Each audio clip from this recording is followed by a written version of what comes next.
So welcome to all of you, and thank you very much for joining our Be Women Weekly Dialogues, our webinars, to share, to learn on impact leadership and get real and inspiring actions to take place. I'm Laura Giadorou Koch, founder of Be Women and lawyer in the state of New York and Argentina, passionate about the movement of using business as a force for good and about as a lawyer, about the impact the benefit corporation in corporation status will have. So in the next 50 minutes, you will be totally inspired and really understand the importance of the benefit corporation and its amazing impact in our society and that is having today and will have post-coronavirus.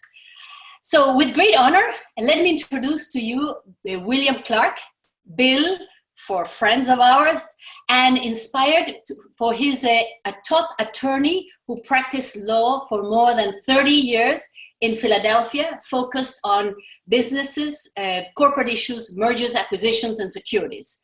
Bill has received many awards as a lawyer, and so we are very honored to have him here.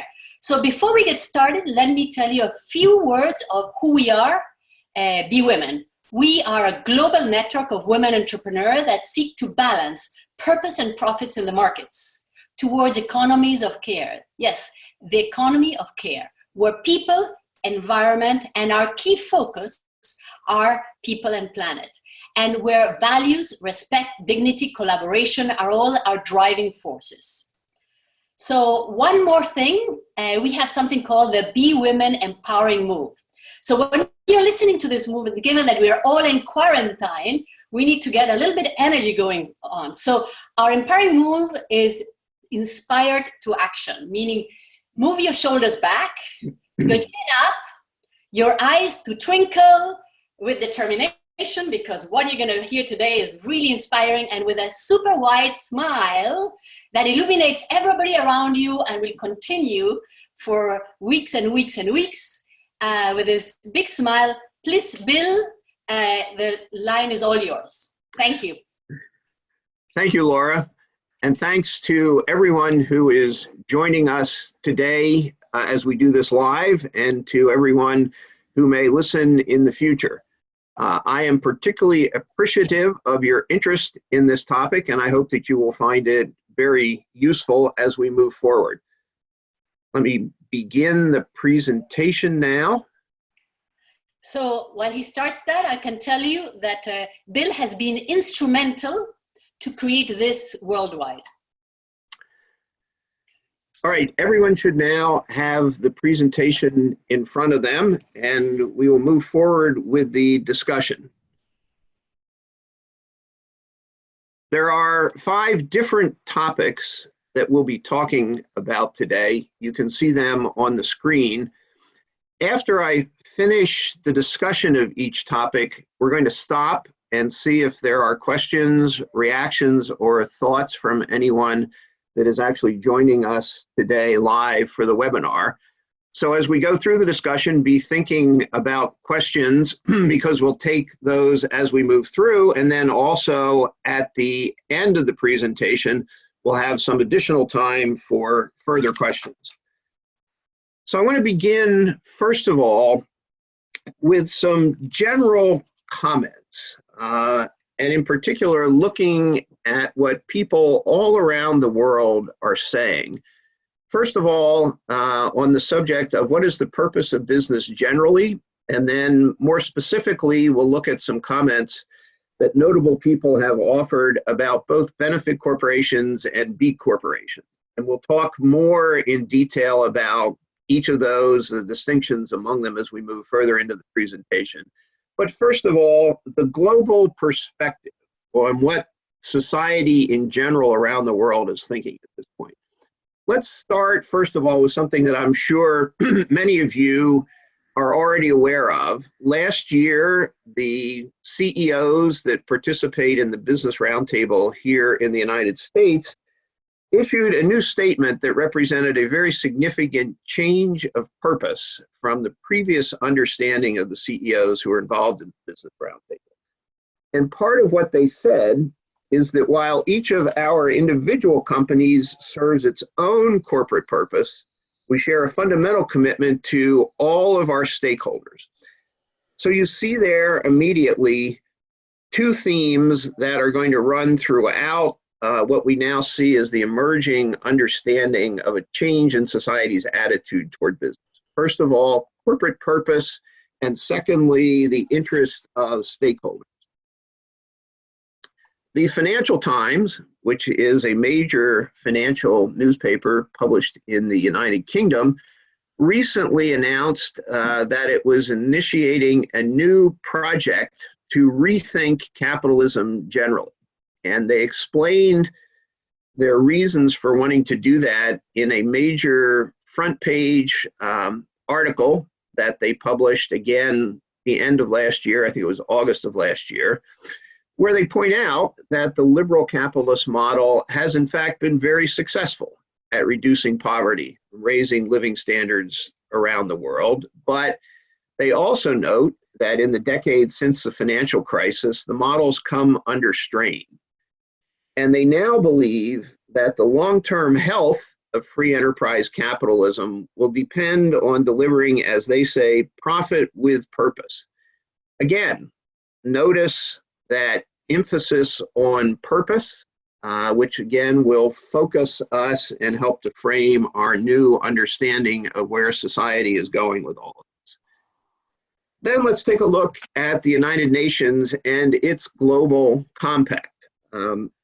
The United Nations believes that corporate sustainability starts with a company's value systems and with a principled approach to doing business.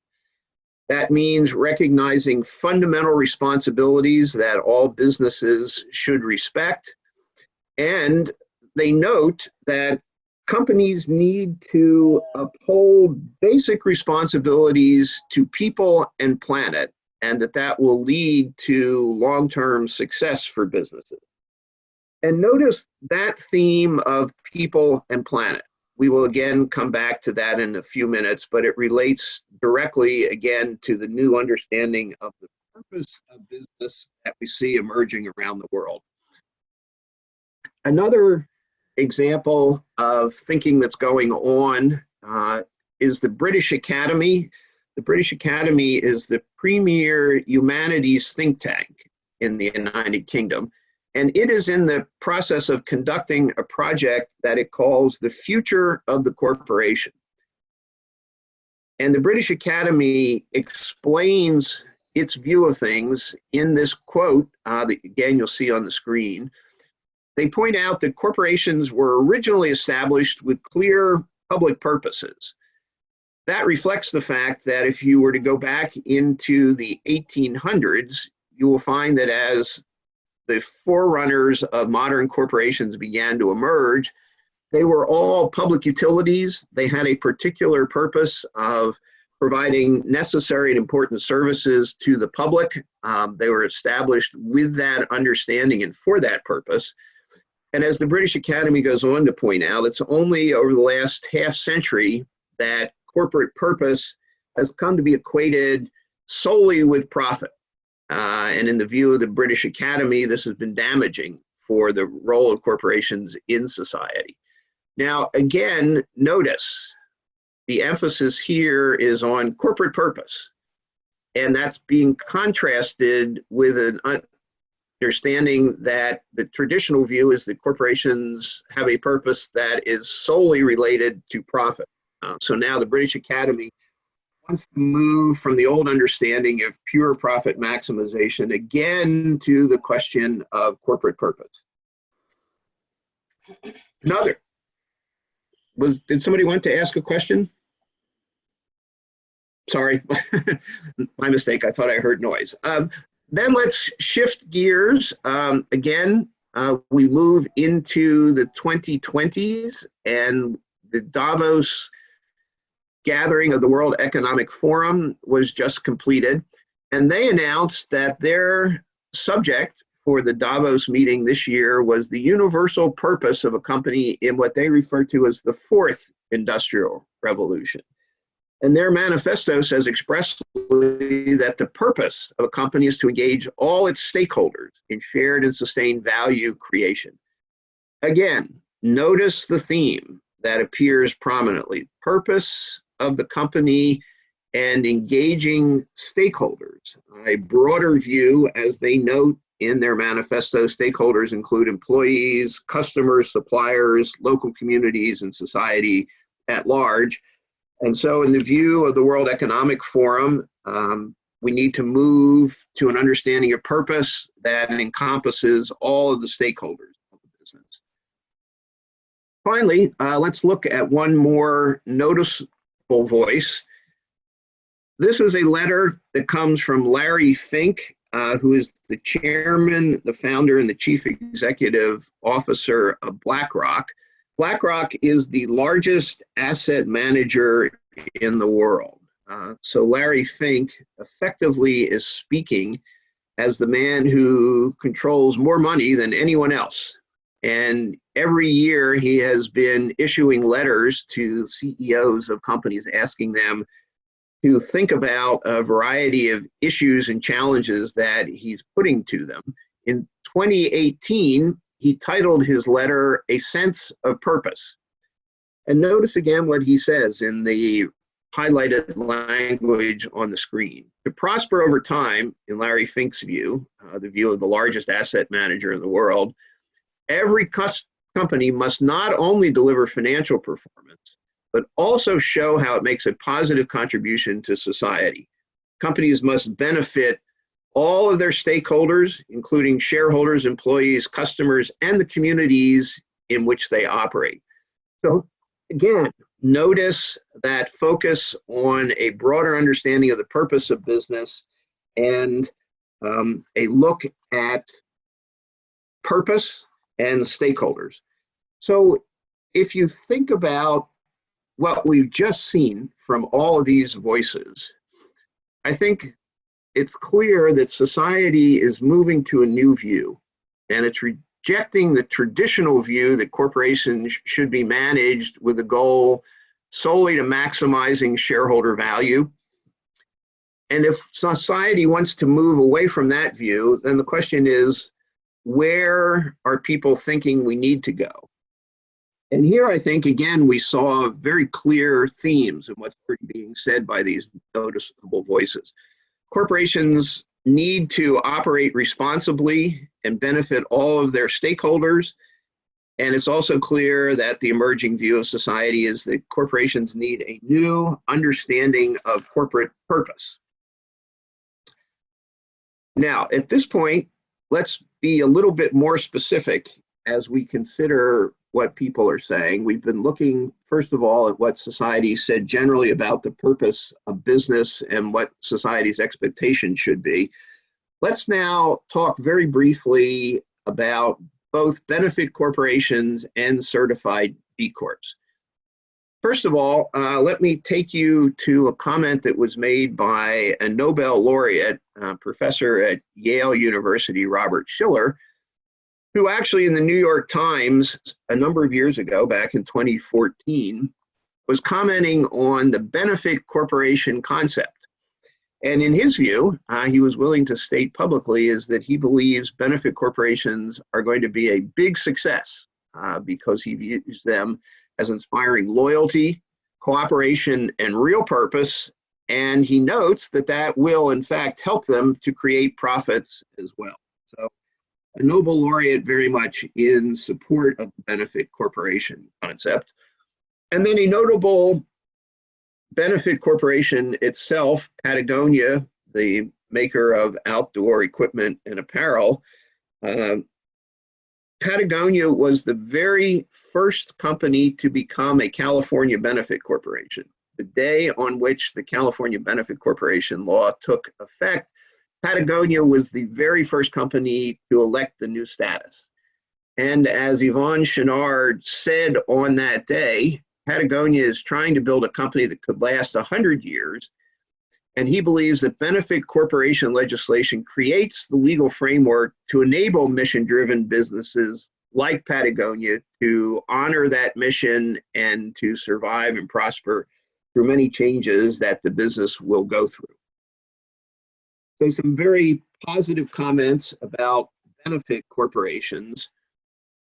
Also, a number of notable voices speaking in favor of the idea of certified B Corps. And in a moment, we'll talk about the distinctions between benefit corporations and B Corps. But you can see here on the screen comments from Sir Richard Branson, from former President Bill Clinton, from Paul Pullman, former CEO of Unilever, and also from Madeleine Albright, who was the former United States Secretary of State. And all of them have endorsed the B Corp movement and are supporters of what B Corp is trying to accomplish. Now, at this point, I want to move away from the presentation just for a moment to talk about the situation in which we currently find ourselves. It's interesting to me that today is the day after one of the largest single declines in the stock market that we've seen. We have not been in a situation like we are now for over 30 years. We face an unprecedented time as we're trying to come to grips with COVID-19 and the coronavirus. And it's worth stopping for a moment to reflect on the situation where we find ourselves. There is no question that business is under enormous strain at the moment. Our entire economy is reacting to an unprecedented situation that we've never encountered before.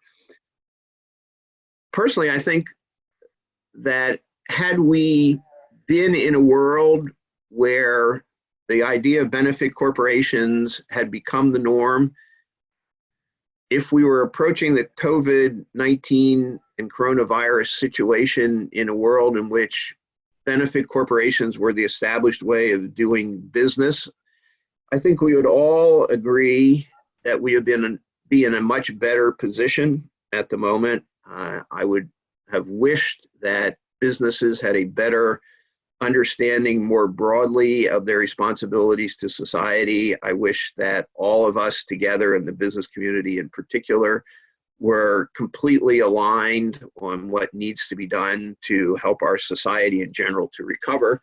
Sadly, we are not there now. And what I now wonder, and I think we all need to reflect on this question, is what the future will bring in the next year or two. Facing the significant declines that we've experienced just in the last few weeks in the stock market, my fear is that there's going to be tremendous pressure for the stock market to recover, for businesses to get back on track. I fear, unfortunately, that there's going to be a tremendous focus just on, again, getting back to maximizing shareholder value to bring the economy back. And if anything, I worry that we're going to find that we've lost focus on these issues for several years. We need to fight that, obviously. We need to be clear that had we already arrived at the new understanding of where business should be that we just talked about, that we would be in a better position today. And sadly, we're not there, but I think we all need to stop and reflect on the unique position in which we find ourselves at the moment. And hopefully we will all redouble our efforts to promote a new and better understanding of business and how it can move forward to benefit our society. Now, at this point, we're about to move to the next section, but let's stop and see if we have questions. Laura? Bill, there's a question here about the short-termism of the stock markets. You're really pushing the button of what really can change. Is there, given that this is about benefit corporation laws, and what is the views of benefit corporation laws and quarterly reporting? Will this benefit corporation law will also help to have long-term long-term disclosure by companies? Because I think that quarterly reporting today is exactly the problem we're having, because these amazing companies that have incredible valuations are going down the tanks just because of the coronavirus, but they're still extremely valuable.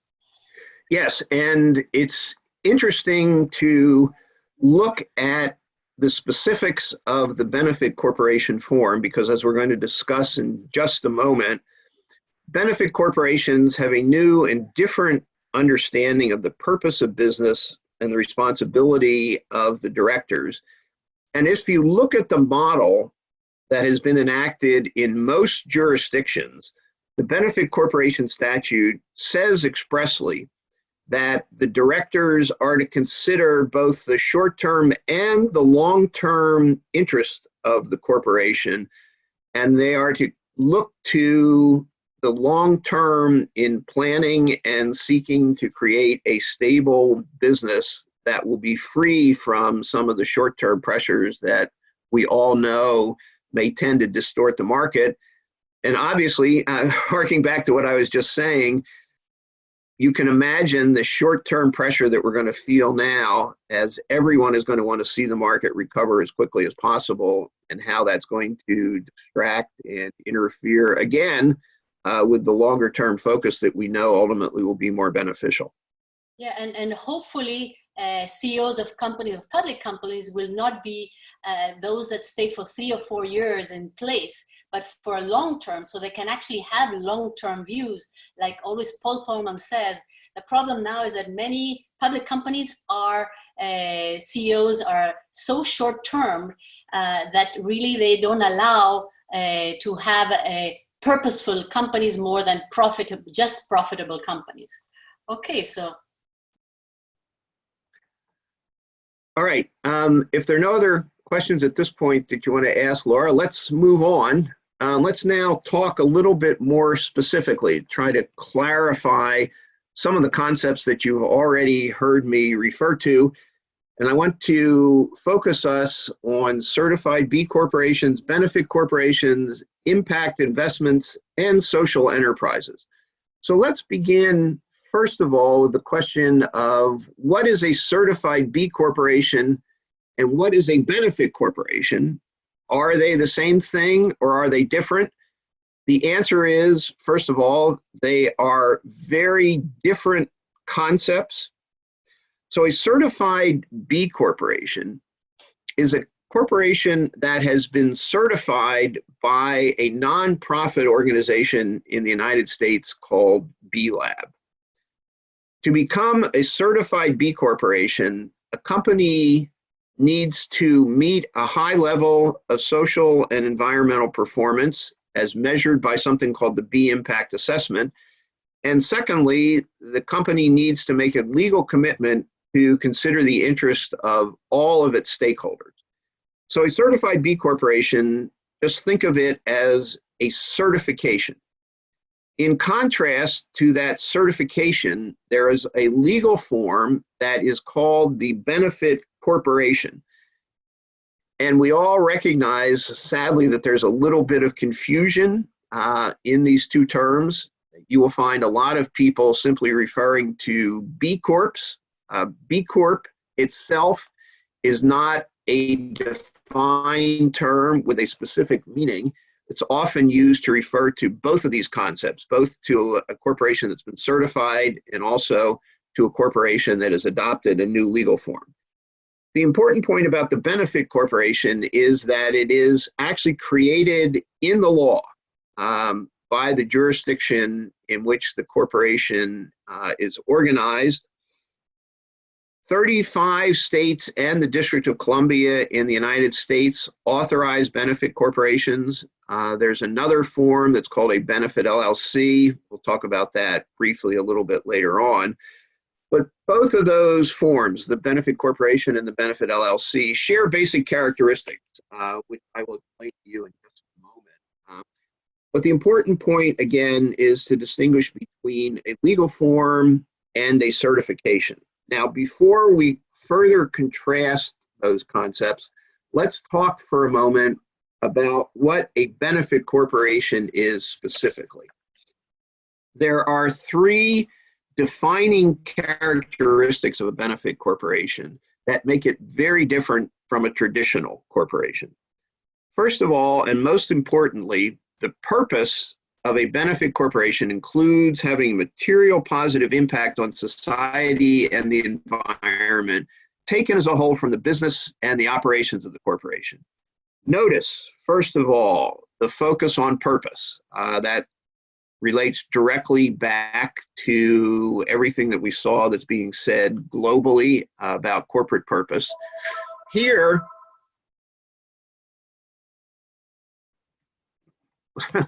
my apologies, my home phone just rang. Here, the material positive impact is to be felt by both society and the environment. We'll talk about the importance of that in a moment. And it's equally important to note that the positive impact is intended to come from the business and the operations of the corporation. What is important there is that at the heart of the business corporation form is the understanding that the way a business conducts its operations is important to creating input. Now, it's also contemplated in the benefit corporation forms that a benefit corporation may adopt a specific mission. Many benefit corporations simply have a commitment to have a material positive impact on society and the environment as a whole, but other benefit corporations actually also commit to a specific mission that is of particular interest to the business and its operations. But that is optional, okay? So it's important to note that all benefit corporations have this general purpose to have positive impact, and they may also have a specific mission. Now, consistent with that redefinition of the purpose of the corporation, the duties of the people in charge of a benefit corporation's affairs are also redefined in a benefit corporation. In a benefit corporation, the directors and the officers are required by law to consider the interest of all of the corporation's stakeholders. Notice that what is required is that the directors and the officers have regard, think about the interest. How they may ultimately weigh those interests will depend on the particular issue that the directors and officers are considering. It's not always required that all the interests be equally balanced. Sometimes it may be important to protect the financial health of the business. At other times, it may involve an issue that relates directly to the welfare of the employees or the community or to its environmental impact. But what is required is that in all instances, the directors and officers consider all of those interests. Now, if the purpose of the business is redefined and the duties of the people operating the business are redefined, then you obviously have the question of how do the owners of the business know how the business is performing. In a traditional corporation, it's easy to tell how the directors have performed because you can look at the financial statements and they will tell you everything you need to know about the financial performance of the corporation. But in the benefit corporation with the expanded purposes and duties, the financial statements alone are not enough. So every benefit corporation statute also requires that the benefit corporation prepare a report that describes how it has performed in pursuit of its broadened purpose. So now at this point, we've looked at the distinction between certified B Corps and benefit corporations. We've talked about the legal characteristics of a benefit corporation. There are two other concepts that we need to talk about very briefly. First of all is the idea of impact investment. Impact investments can be defined as investments that set specific social and environmental objectives alongside financial ones. And they're done in a way that attempts to measure the achievement of those social and environmental objectives. Then we have the concept of a social enterprise that's generally understood to be a revenue generating business with primarily social or possibly environmental objectives. Impact investments may be made into a variety of different business businesses may or not be social enterprises, we need to now understand how all of these concepts, certified B Corps, benefit corps, impact investment, social enterprises, relate to each other. But before we do that, one final comment and one additional concept that we need to mention briefly. And that is the idea of the triple bottom line. That's an understanding that the purpose of a business should be measured on three bottom lines. And those purposes, at least in English, very nicely are described by the three P's. This does not quite work as well in other languages, but the three P's are people, planet, and profit. So a triple bottom line business seeks to measure its performance, first of all, in terms of its profits and its financial performance. Secondly, in terms of its impact on people and society. And then thirdly, its impact on the planet or its environmental responsibilities. Now, you may remember a few minutes ago when we looked at the statement from the United Nations Global Compact that they refer to companies that are upholding basic responsibilities to people and planet. There's part of the triple bottom line that you can see very directly in the United Nations Global Compact. So, how do these various concepts relate to each other? Let's talk about benefit corporations, certified B Corps, and social enterprises. A benefit corporation does not need to be a certified B Corp or a social enterprise. A certified B Corp is required to be a benefit corporation if that form is available in its jurisdiction of formation. If the form is not available, then the certified B Corp does not need to be a benefit corporation. And a certified B Corp does not need to be a social enterprise because it does not have to be operated primarily with a view to its social performance. Similarly, social enterprises do not need to be certified B Corps or benefit corporations. Each of these individual concepts may be one or more of the other. It's possible, for example, for a certified B Corp to be both a benefit corporation and a social enterprise. It's possible for a benefit corporation to be a social enterprise but not a certified B Corp. But each of these forms can also just have their own unique characteristics and not partake of the full set of characteristics of the other two forms.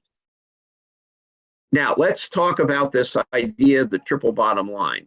A benefit corporation is required to be a triple bottom line business because its purpose is required to involve a positive impact on both society and the environment. The same is true for a certified B Corp. A social enterprise, however, does not need to be a triple bottom line business.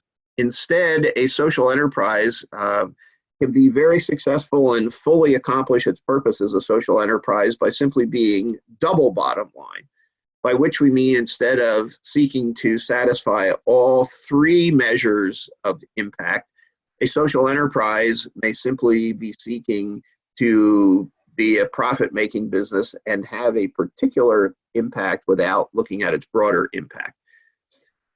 And then finally, each of these three forms may receive impact investments. So each stands on its own. They differ as to whether they're triple bottom line, but each may in fact be available to receive impact investments in the proper circumstance. It turns out that benefit corporations are significantly more popular with social enterprises than they are with certified B Corps. The certified B Corps obviously generally are going to be benefit corporations because at this point many certified B Corps are organized in jurisdictions that have the benefit corporation form. But as you can see, when I last checked these numbers in January, there were 3 times as many benefit corporations as there are certified B Corps. But of course, many of these forms of business cooperate together. They all share very similar understandings of their responsibilities and what they're trying to accomplish. So in a sense, they are all part of a much bigger community. Now we're going to talk very briefly about the global interest in benefit corporations, but before we approach this topic, Laura, let me ask if there are any questions you'd like to ask at this point. Maybe let's see. The question that came up is about transparency and non-tangible valuation of companies. I think Paul Polman mentioned many times that there's 80% of the valuation of companies comes through intangibles that are not measured in accounting, like culture, loyalty, purpose of the company that now has become so powerful. So what relationship has the benefit corporation with intangible accounting, if anything? That is a question that is receiving a great deal of thought at the moment. There are people both within the accounting profession and outside who are trying to create systems that do a good job of measuring some of those intangibles. Obviously, the financial statements and any addition to financial statements is largely going to try to find a way to monetize impact, to put some financial value on it. It is true, however, that much of the value that may be created by a corporation is difficult to measure financially. If you look at the B impact assessment, which measures whether a corporation is entitled to be certified, much of it actually is less tangible in terms of actually fixing monetary values to issues, and it looks at policies and practices, requires reporting on those issues.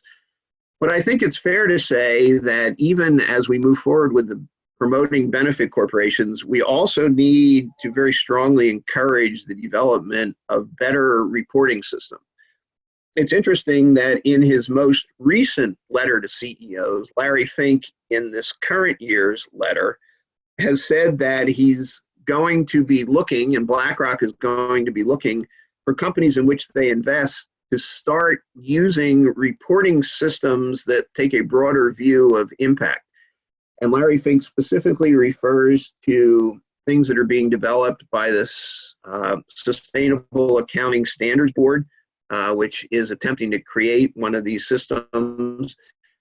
He's also encouraging use of a global reporting initiative that was prepared by the United Nations. And I think the investment community generally will be seeking other ways and better ways of measuring impact. So we have a long way to go, but we all agree, I think, that it's a critical piece of making all this function properly. If there are no other questions, should I move on, Laura, or do you have any other questions at this point? I think this is it. Let's continue. Very interesting presentation. Thank you, Bill. Okay, so now I want to talk about questions of risk, benefit, and public policy as people think about benefit corporations.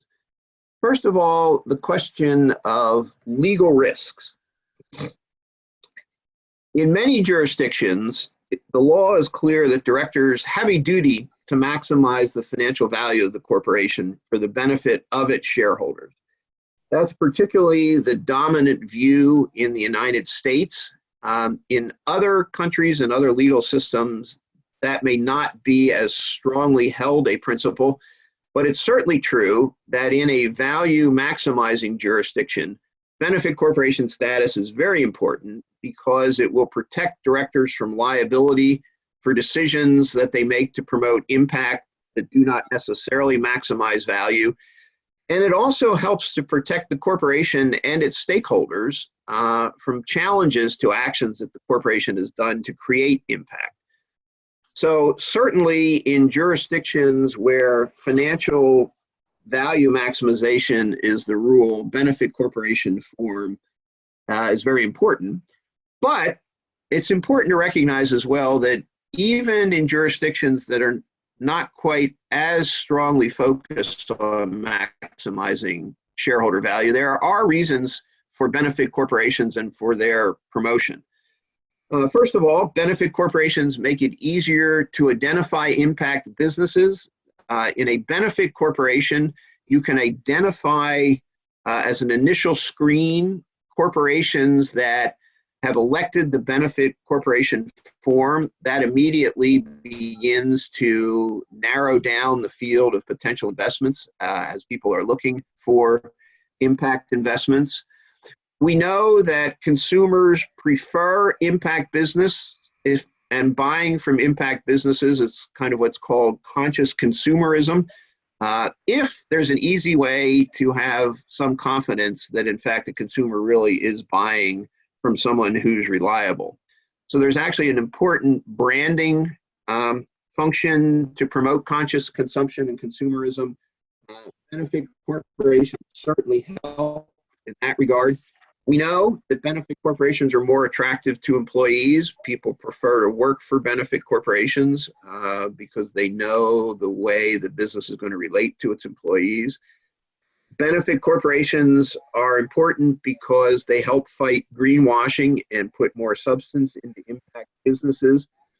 And I think it's fair to say that benefit corporations are also attempting to provide a model to be followed by all impact businesses. And again, the focus on three main characteristics is something that is useful, carry over, and make an important part of all impact businesses. So there are a little interruption here. I know what everybody sees here. I have it on my computer. But the symbol is a B certification. And personally, if I see a company that has the B Corp certification, I know they're doing the right thing.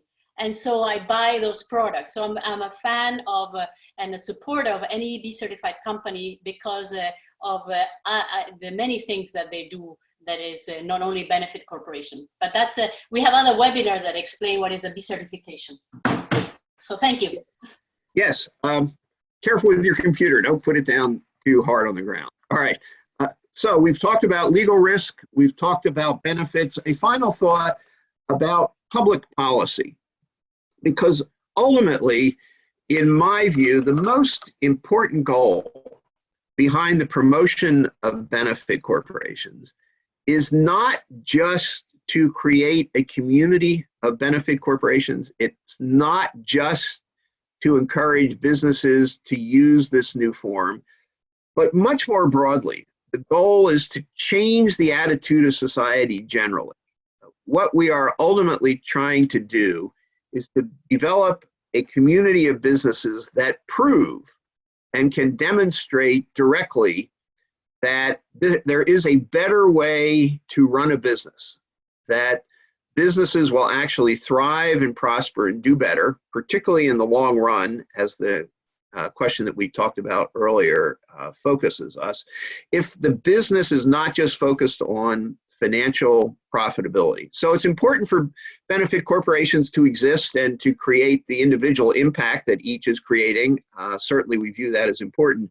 But it's even more important to be the leader that shows the economy the direction of travel and how there's a way forward to a better world. So it really is, as you can see on the screen, attempting to promote the idea of people using business as a force for good. That business is not just a means of making money, being profitable, but it can do that and also benefit society generally. All right, let's move now to a little bit of consideration on the experience both in the United States and also globally as we move toward the end of the program. The United States is a particularly interesting challenge for trying to change the law on corporations and corporate law. In the United States, as I'm sure most people know, businesses are incorporated at the state level.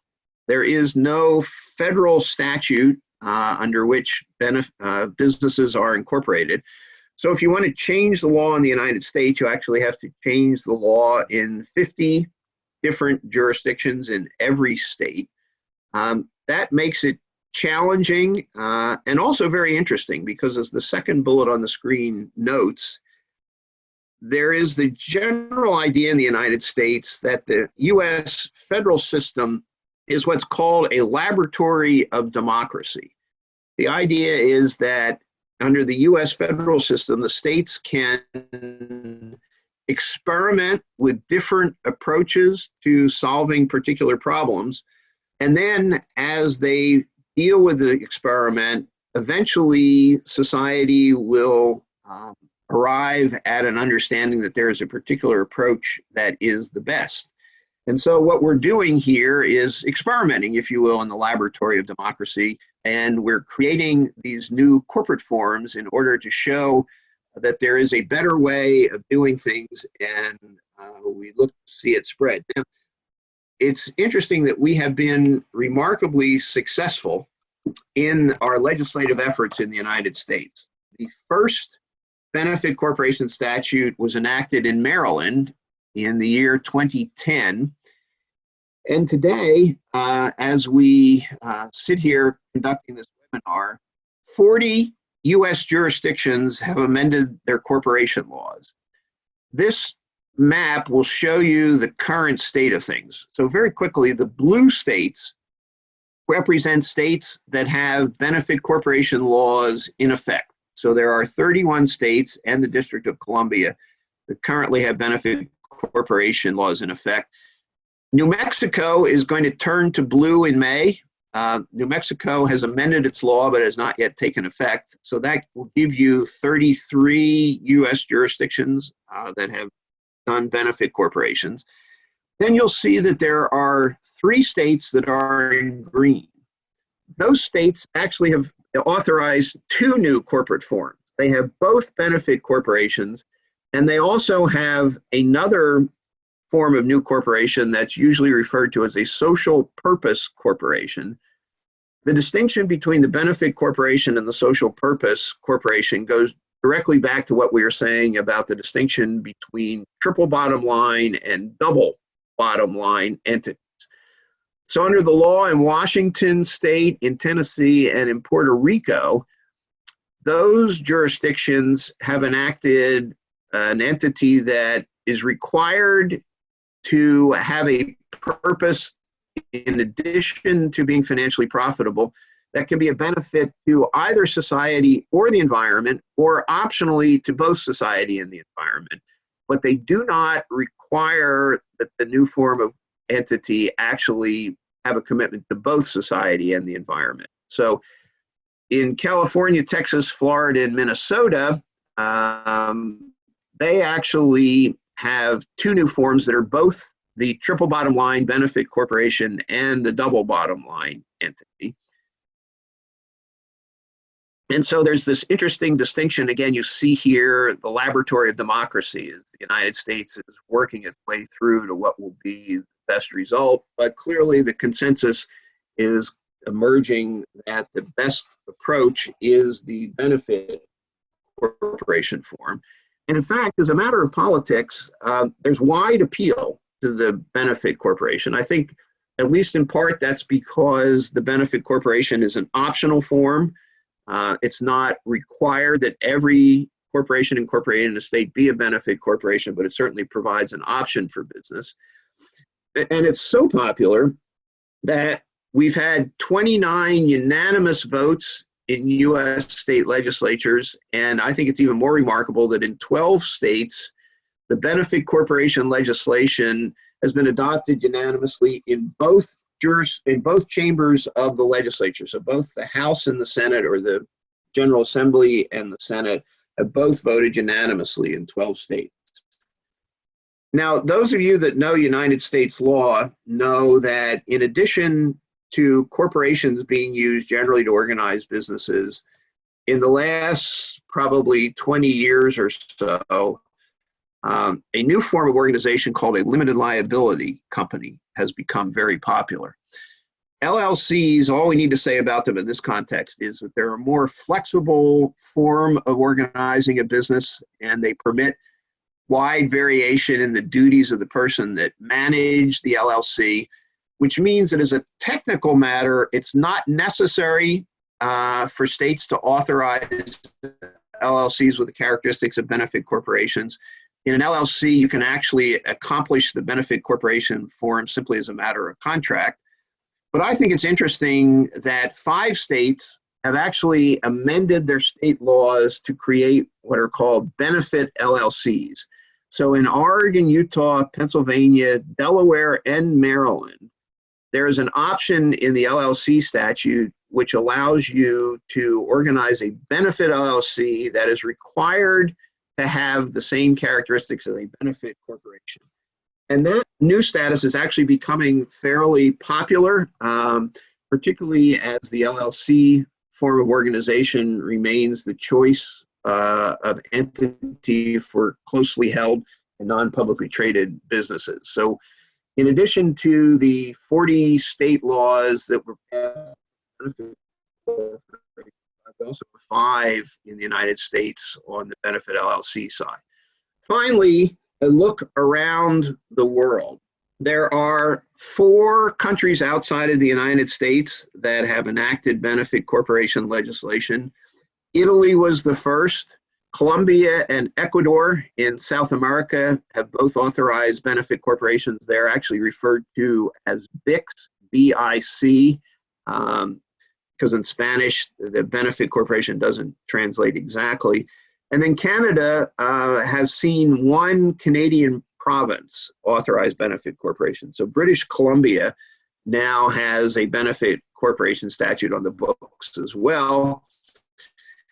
And there's growing and significant interest in other countries in moving forward with the benefit corporation concept as well. You will notice in particular that there's a great amount of interest in Latin America. So there's active consideration in Argentina, Brazil, Chile, Peru, and Uruguay, adding to the 2 Latin America countries, Colombia and Ecuador, that have already enacted benefit corporation.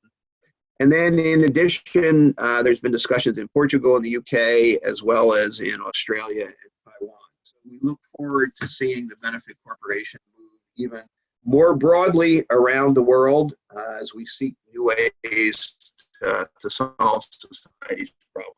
At this point, Laura, it's time for any other general questions. I'll leave it to you to pick which questions we should address in the remaining time. Thank you.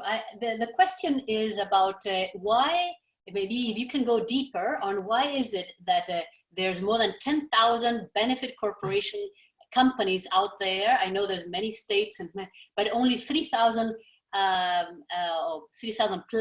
plus certified companies. I know one means the other, but why is it that there's in the last 10 years, certified benefit corporations have grown tremendously?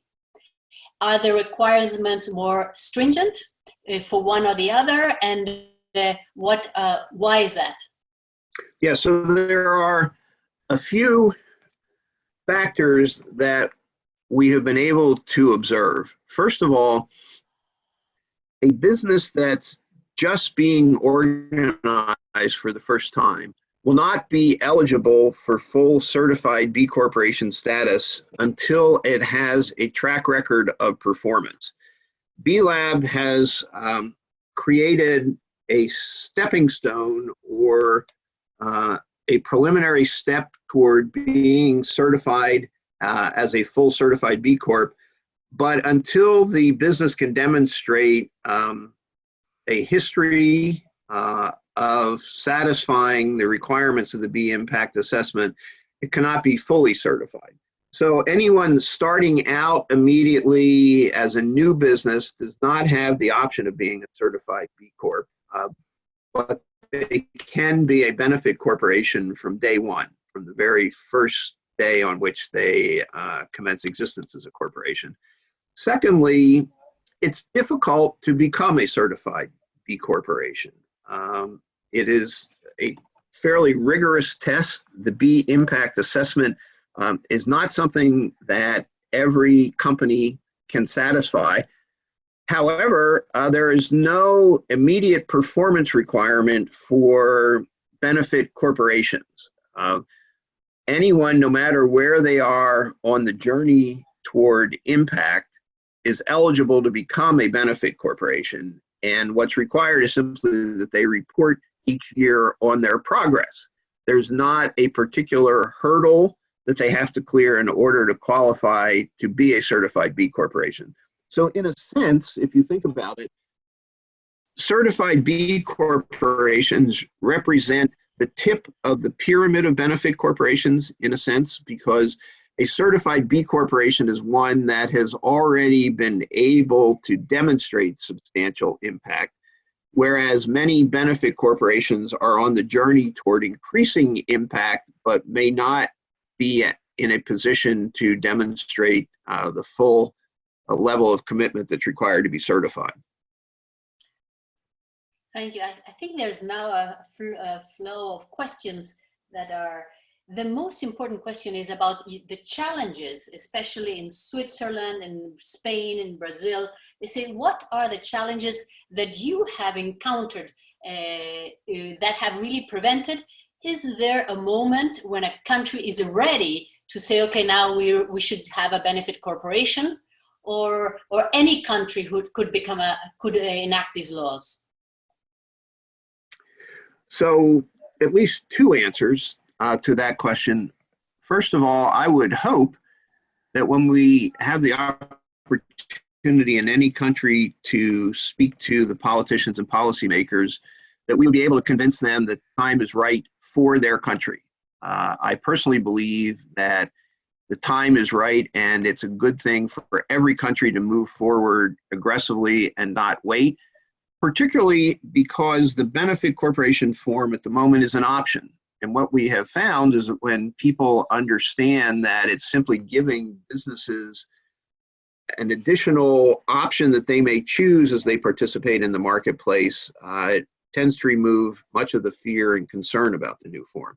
Now, the second answer, and I think people will probably find this interesting, is that the place where we have found the most resistance to the benefit corporation concept has been in the community of lawyers in each country. What we have found is that lawyers are very traditional people. They're very scared of significant change.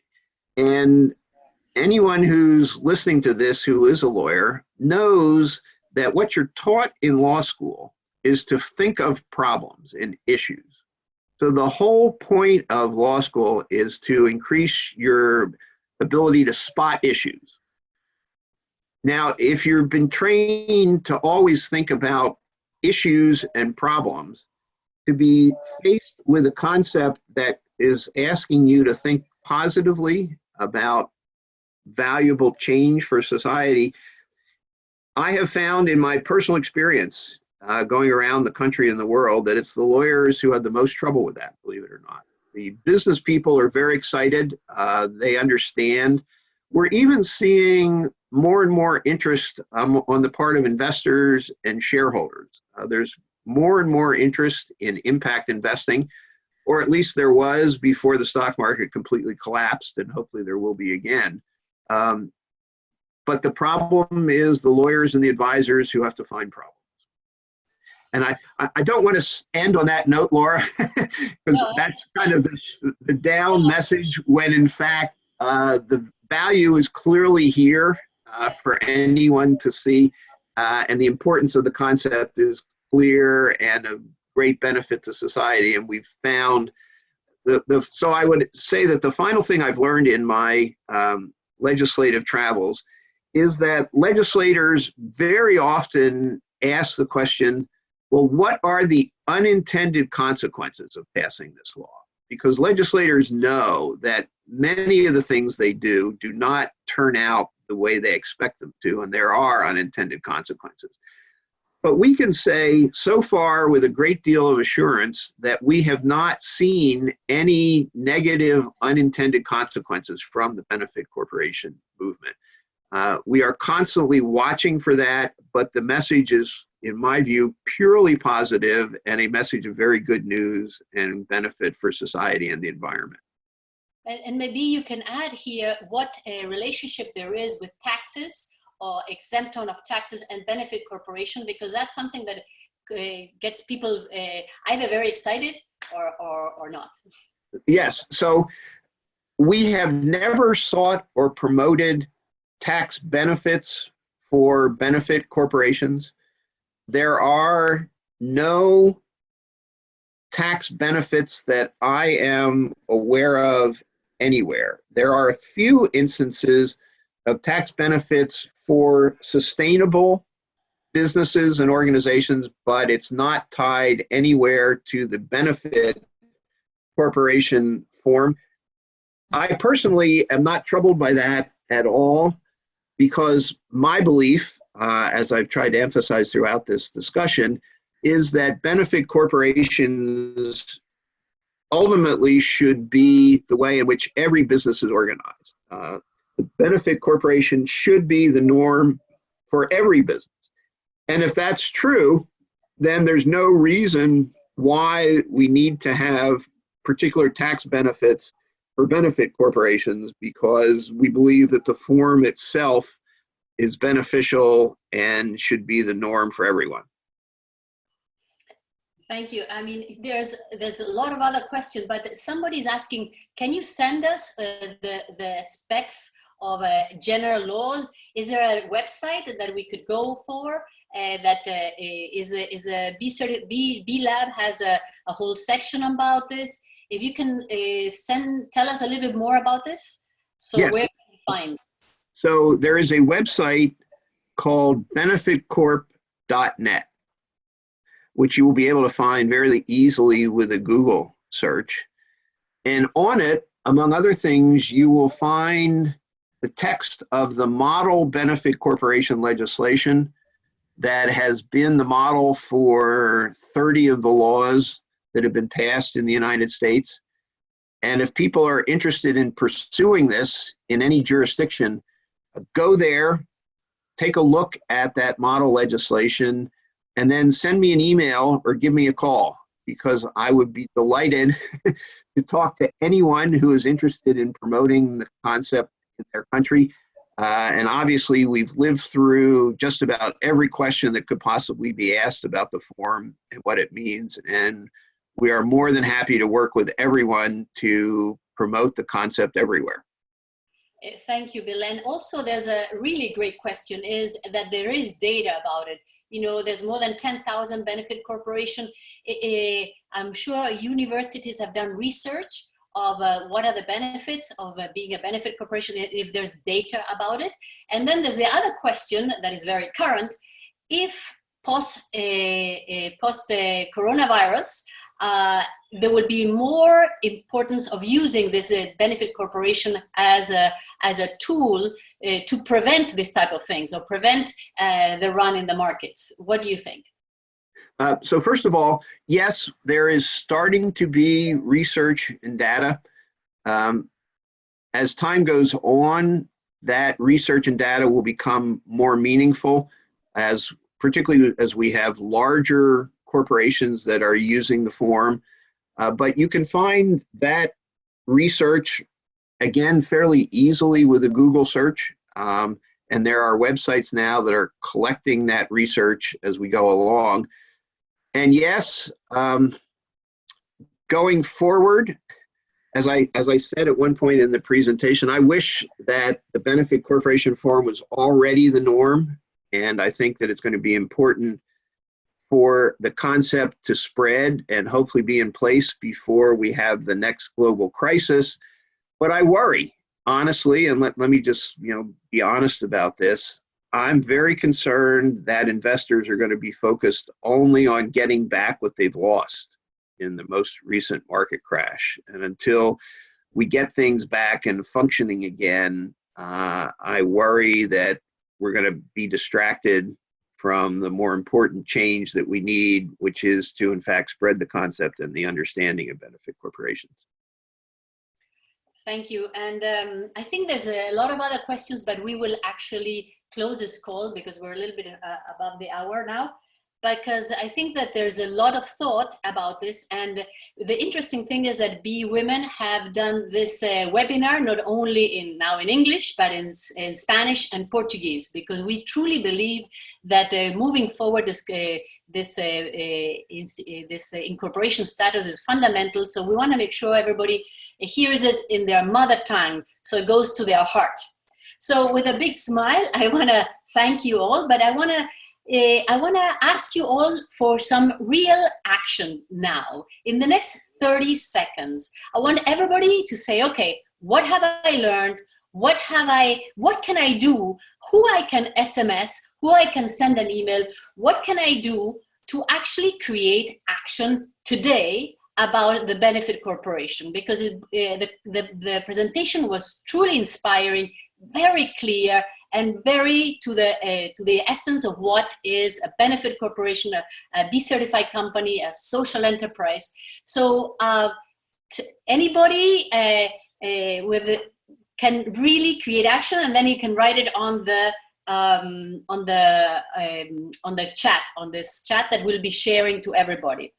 So I guess everybody has is now writing to their senators, to their diputados, to everybody, and then contact Bill, and he will let you know how to proceed, because he's had the experience hand-on with all these countries that you see on the screen. So on this note, I want to thank you all for being part of this call.